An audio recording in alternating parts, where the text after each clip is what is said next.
Good afternoon.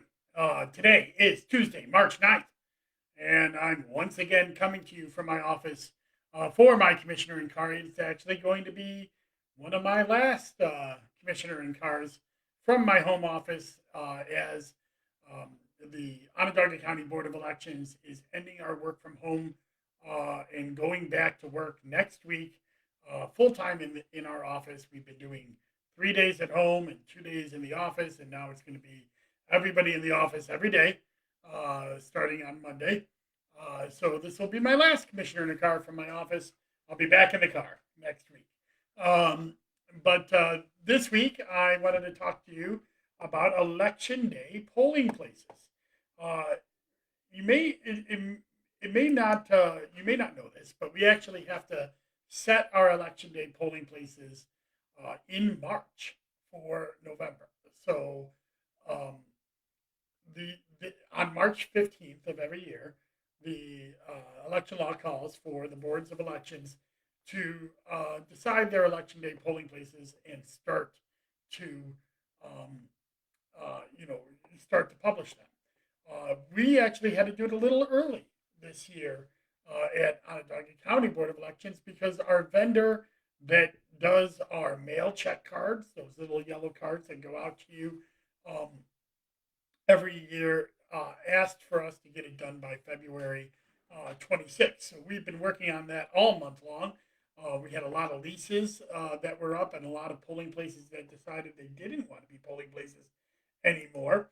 And you can go to onvote.net and look at our election day polling places.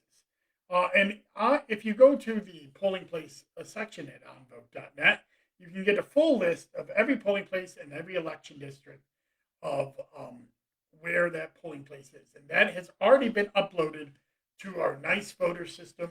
So if you look up your name uh, on the voter lookup at the front of onvote.net, you should find your correct polling places for 2021. And there were some changes. I'll highlight some of the changes from last year as we go through the list. Uh, but you can see those changes on the list because they're denoted in red as changes from last year. Now, why would we change a polling place from last year? The most common reason is that the polling place either is no longer operating or no longer wishes to have us as a polling place. For the most part, we don't change polling places on our own. We try to stay with the polling places that we have. Sometimes, though, we find better polling places and we move that. And the biggest reason in 2020 and 2021 are senior living facilities. We had about 21 polling places in senior living facilities that we have gotten out of in 2020 because of the risk of COVID, and we are continuing to stay out of those in 2021. And with absentee ballots still being allowed for reason of COVID and also early voting options, um, we're hopeful that the members of those facilities that need to vote will be able to find a way to vote if they can't get to a polling place on their premises or nearby. Uh, that is something that we are working with those facilities and also working with the campaigns and community activists to make sure everybody knows about that. So the 21 polling places we got out of in 2020, we're going to stay out of in 2021. Um, so we are going to we're going to continue with that as well. So David asks a question about should there be a New York State law or state BOE regulation that forces private or nonprofit organizations to be polling places? Well, nonprofit, yes. If you're a nonprofit, a 501c3 or a taking federal funds of some kind, we can force them to be polling places. Same with schools or any government organization or public building. But private organizations like churches and other entities, we cannot force them to be polling places. And there is no law that allows us to do that. So many times when churches close, or we did have a lot of polling places just actually shutter their doors after election day because of COVID. One comes to mind is Drumlins. Where there is no entity there anymore, or a church that has closed, their doors and they don't allow anybody in. So these are times where we have to actually change our polling places. So I'm going to go through the list and highlight some of the changes from 2020 um, that um, that are back, on the polling place list, just to let people know about them. Brighton Academy on the south side. That is actually now a polling place again. It was closed the last year because of construction, and we moved all of the people over to the Seals Center. That is back on the list. Uh, Down in the valley, the American Valley Legion has actually gotten more polling place and more election districts now, because that is a big site with a lot of parking, and we have a poll print there. And so the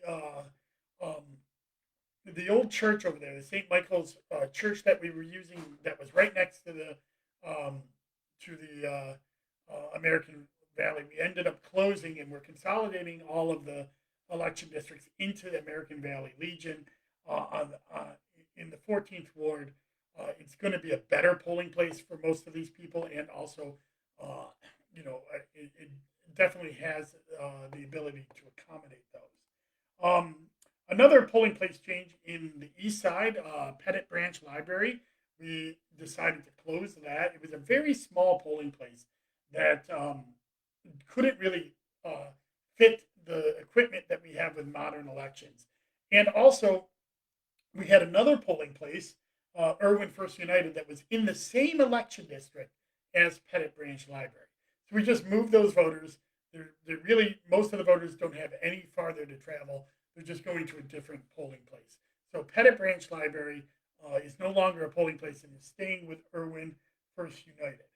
Out in the towns, we've had a couple of polling place changes. The biggest one is the North Central Church in Clay has not allowed, does not want us to be a polling place there anymore. So we've had to move half of the people at that North Central Church to the Buckley Road Baptist Church, and another half to the North Syracuse School District. We're still actively looking for a polling place out there because that is a lot of people.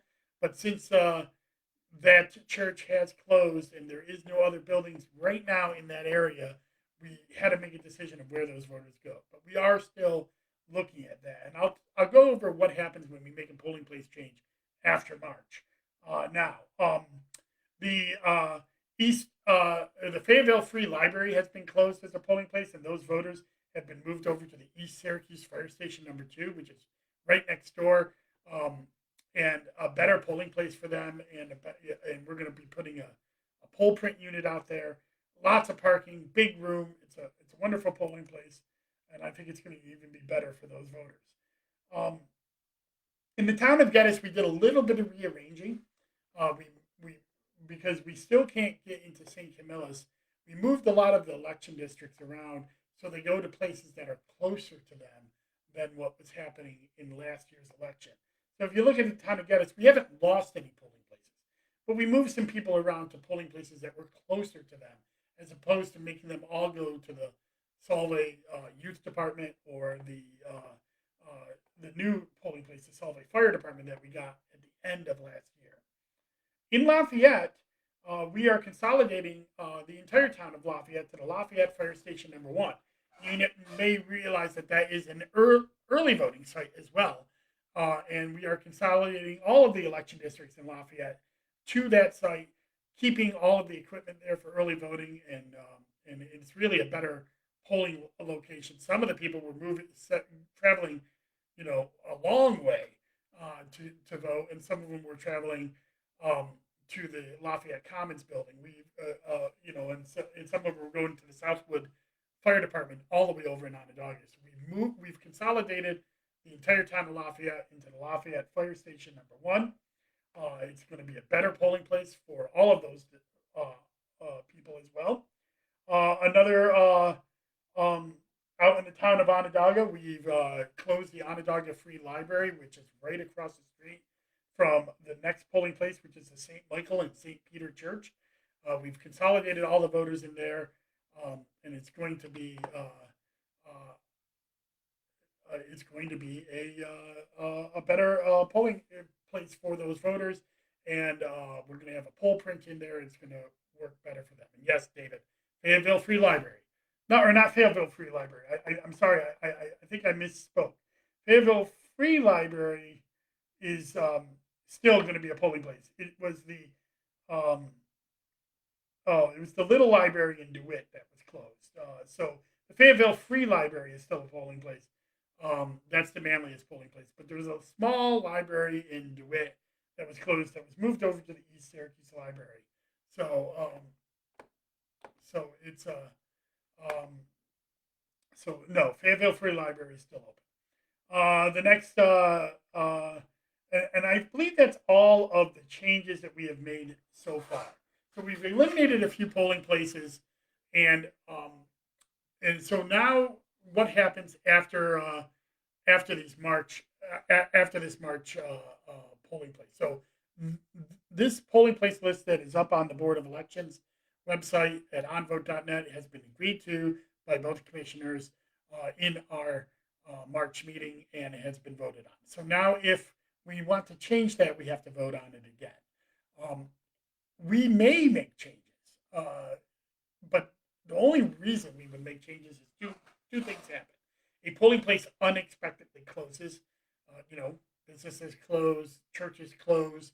These things happen. Oh, the big polling place change. I'm sorry, I forgot about one. I knew I forgot about one.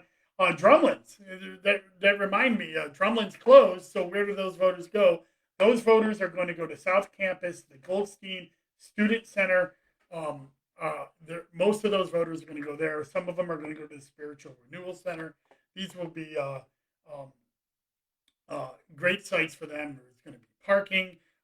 It's a wonderful room that we're going to be in at Goldstein. It's obviously going to help the students that are off on South Campus, which is a lot of that polling place. And also, it's inside the city of Syracuse as opposed to going outside the city of Syracuse. So it's such a big, great change as well. So if we make a polling place change between now and Election Day, we have to actually send first-class letters out to every voter, letting them know where it is, and put signage on the old polling place, telling them where to go. We'll be having to do that for all of the changes we made from 2020 as well. There will be signage on all the old polling places that we closed down that I just went through, and that is something that we have to do as well. So in April, the mail check cards will come out with your polling place on there.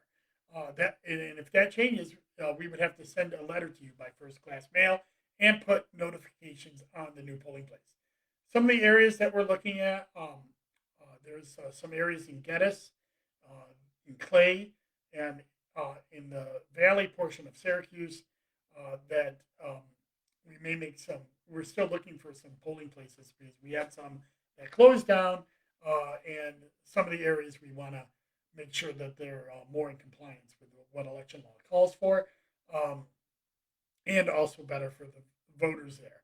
We're also hoping that maybe some of these senior living facilities we may be able to get back into, but we can't determine that until around July or August. So, because we really just don't know what the virus is going to be doing. So, that is what's happening in Onondaga County. If you're not in Onondaga County, your Board of Election by March 15th should be publishing your election day polling sites. And you may be asking, well, what about early voting? Well, early voting we actually do not have to set until the beginning of May. We'll be setting it. It's May 1st is the guideline, but we'll be setting it. I think that's a Sunday. We'll be setting it the next day. On May 2nd, we'll have a meeting, and the Board of Elections will set it. One of the things that we are waiting on for early voting is whether there is going to be any funding from the state regarding adding early voting sites, and whether there will be any funding from the money that the counties are getting through COVID relief on that. And also, one of the other things that we've are looking at is whether the state is going to mandate that we have to have more than our 6 sites. We have 307,000 voters in Onondaga County. That means that we can only be mandated to have 6 minimum sites. But as you know, I'm an advocate for more sites, and I will be putting in a proposal for more sites, but it has to be agreed to by my Republican colleague, and usually that means you know some hopefully some encouragement from the county legislature as well. Um, and we'll have to see where that goes over the next 6 weeks or so. I'm still developing my plan of where I would like to see extra polling places and taking input. So if you have any ideas, feel free to reach out. Let me know what you think. Um, I believe that a county our size should do more than the minimum. Other counties do more than the minimum. And I think we saw those long lines this last year because we only did the minimum. And we had parking issues as well as long waits. So I'm hoping that I can get some agreements on that. Um, Dave asked, any chance poll workers will get a boost in pay this year? Yes, they do, actually. That was in our budget. They are now being paid. I have to get it off the top of my head, but the pay workers were scheduled, or the poll workers were scheduled to make less than the minimum wage this year. So both commissioners went in front of the legislature. The legislature is the one that sets this, and argued that we should get a pay raise. And so basically everybody's getting another $25 this year. Every class is getting another $25 for the for the for each, so a regular election inspector. Let's see if it's on our website. I believe it is. Regular inspector now, instead of 190, is being paid $215. Um, and then a voting system specialist, those that deal with the machine and get extra training, they get another $25 on top of that. So they're at $240. And then poll site managers get another $25 on top of that, and they're at $265. So there is an increase in pay this year for all of our classes of poll. And if you're interested in being a poll worker, go to our website, onvote.net. You can find out more about that. I think I'm pretty much all done today with this commissioner in the car. I don't see any other questions in there. Just a reminder that tomorrow I'll be doing my Wonky Wednesday. I'll be doing the town of Geddes tomorrow, so check that out. And there's some interesting things going on in the town of Geddes, and I think you'll be really pleased to see those figures. Right, up right now I have the town of Lafayette. So you can check that out as well. That's all on my Tumblr blog or on my Facebook page. You can find it, or Twitter accounts. On Thursday, I'll be having a Zoom with Zarni with Senator John Mannion. We'll be talking about what it's been like his first 6 months, or I believe it's been, or close to, or 4 months, 5 months as a senator in his first session, and what he's up to and what the budget is up to. Right now, last week was my conversation with Senator Rachel May. That's still on the on my page. You can check that out in the videos or Spotify or YouTube portions. And then finally, we're also looking at let's see. Oh well, I'll still be doing a lot of my other stuff as well. I'm doing a lot of talking to the New York State Legislature about funding for boards of elections. So if you're interested in us getting more funding so we can serve you better, please contact your state representatives and say that the one house budgets that are coming out next week need to have direct funding for boards of elections from the state, so we can do all these reforms that are coming in place. So I hope that you are well, stay safe, wear a mask, and if you can, get the shot, get vaccinated. as soon as possible. The more people that get vaccinated, the more people that wear masks, the more we cut down on the virus spread and some of these strains that are out there. And hopefully, uh, by this summer, or maybe a little later, we'll see the light at the end of this tunnel and get back to somewhat